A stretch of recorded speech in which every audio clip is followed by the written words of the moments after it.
All right, another edition of the Franklin Community High School Career Exploration Project. We have with us today a teacher here at Franklin Community High School, Travis Miles. But he is going to be actually talking today about his side hustle as an excavation in Yeah, excavation. excavation work. Let's go with that. Excavation. Yeah, I know their powers. It's hard to figure out. That's okay. Hit off very well. So just tell us about this role and kind of how you came about. Okay. For one, think of it this way: I'm the guy that is on the equipment that does all the digging for like house footers, basements, sewer lines, water lines, driveways, anything of that nature. That's what I do on the side, and I did it full time for 15 years. So you can get in even into bigger projects such as the commercial side, which I did not do the commercial side. I only stuck with residential. So there's basically two sides to it. The commercial is like building McAllister's, doing roadways. That's you can be a part of that as well. So you have two sides. I stuck with the smaller side for many reasons. So that's kind of how that works. Okay. So how did this job come about? Like, what kind of training did you have for it? Well, as far as training, the only real training I actually received would be like for septics. You have to get certified on certain systems. So you go to basically just like what any teacher, any businessman does. We do clinics / workshops. That'd be that training for that. But then you have, for me, it was the fact that I used to inspect septic systems when they installed them. And I just got to watching the guys, and, I was making $22,000 at the health department back in the day. And I decided to find a different career, and I can run equipment and want to be my own boss, basically. So yeah. That's how it started. Okay. So was it something, I guess, that you always knew you were going to do, or you always knew you'd do on the side, or what kind of led you to it? And then along that, like, what are some things you like about it and some of the cons, some of the things you don't like about it? Okay. As far as I'm going to be an excavator, I never knew I was going to do it. Never did. It gave me an opportunity to do something else other than be a health inspector. So that's kind of how that evolved. I mean, I enjoyed watching. I farmed all my life, so I enjoy equipment. I enjoy that feeling. And this is a way to make more money and run equipment. So that was kind of my purpose. Pros, I'll tell you, a big pro was being your own boss. If you don't want to be your own boss, then don't do it. It will bite you, and you will not be able to handle it. Yeah. If you want to have some freedom as making choices as what you're going to do, who you're going to have your insurance with, what do you want to do? Like, are you going to go commercial? Are you going to stay residential? Are you going to project yourself out statewide or stay local? There's a lot of things that you can actually look into. Man, it kind of evolved, and I stayed pretty local. I did some jobs out of county, but I really enjoyed that part of it. It's a very freeing experience.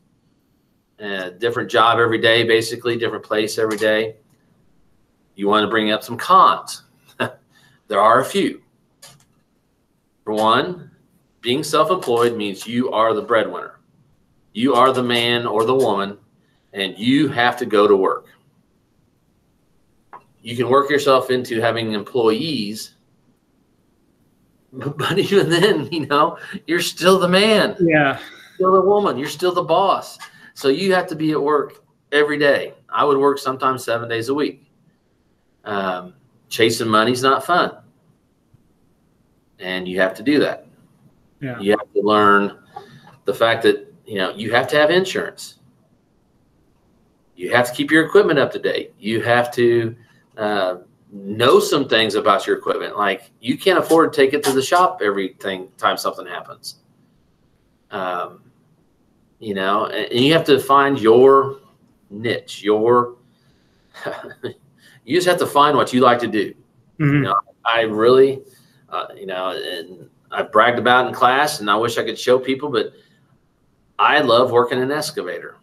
I ran the smaller excavator, and I can make it dance. I could work that and not need another employee because I'm that good with it. I mean, I don't mean to brag. Sorry, whoever's watching, think it's cocky, and it is, but I can show you that I'm that good with it.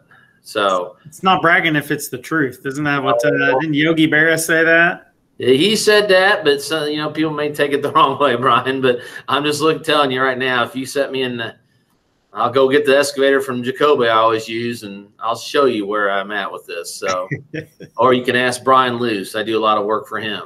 So, but there are some cons to being self-employed. There's a lot of pros, but man, you have to watch yourself, and you can really enjoy it, and then you can also get caught in a few things. So, yeah. So, I guess what makes you successful in doing this, and what would make a person successful, and what would maybe make someone struggle in this, in your business? The biggest thing is you have to communicate every time. And we talk about it all the time in all these classes, but you have to communicate. When somebody calls you about a job, you got to call them back. If they want you to meet, you have to meet them. You have to communicate with these folks. And that's a good way. For one, they communicate to other people. So communication ends up with other jobs. You can spend all this money on advertising and everything else, but to get the best jobs, you generally have to have word of mouth. And I'm sorry, your cell phones are great to get in touch with some people, but you got to talk to people. That means actually, you know, seeing them and talking to them. So I can see that might be a problem later for this generation, just a little bit. Yeah, definitely just a little bit. Okay, so we'll get you out of here on this one. Just some, and now hopefully, like I said earlier, hopefully you have enough experience with high school kids to be able to do this. I'm not sure, but just general advice for high school students right now, or high school kids. I'll keep it real simple. Communicate, be on time, and work. I don't care what they say, what the boss says you to do, you need to do it.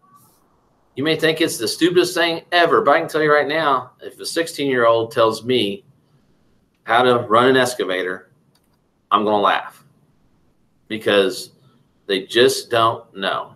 And as a high school student, I will tell you, Brian, and you know, when people see this and they start talking about it and they want to come talk to me in person again about it, I'll tell them. I got to the point where I was with a nice sized excavator and a skid steer on tracks where I could do everything pretty much I needed to do by myself because I hired people and then I had to fire them basically for those three things: communication, be on time, do the work. Yeah. I mean, it's not rocket science by any means. And the excavation thing is not really rocket science. It's basically just getting in the seat of the machine or getting out there on the job and saying, I got to get it done. Mm-hmm. That's really the gist of the whole part of that. And then you learn tricks along the way, of course. Yeah. But, you know, and like you said, for the high schoolers that we see now, and I've told them in class, boy, there's not many of you I'd hire. I mean, not to be blunt, but there you go. Yeah. Yeah. I mean, that's great. 3 pieces of advice there. Be on time, communicate, and work hard. And that'll carry you a lot of places. So, hey, Travis, thank you so much for doing this. I really appreciate it. Oh, no problem. Like I said, if anybody ever wants to come talk to me about it, heck, I mean, I'm doing little jobs now. If anybody ever wants to see what it's really like, you know, be 6 foot in the ground with me with a sewer that's bleeding out, you know, some nasty stuff. And then maybe they'll they'll say, yeah, cool. Or they'll go, oh, snap, that's nasty. So either way, they'll give it a shot. So that's right. Once again, Travis Miles, a self-employed excavator. That word is killing you, man. That word is killing you. It's kidding me, man. So thank you very much, Travis. Hey, Brian, anytime, man. I appreciate it.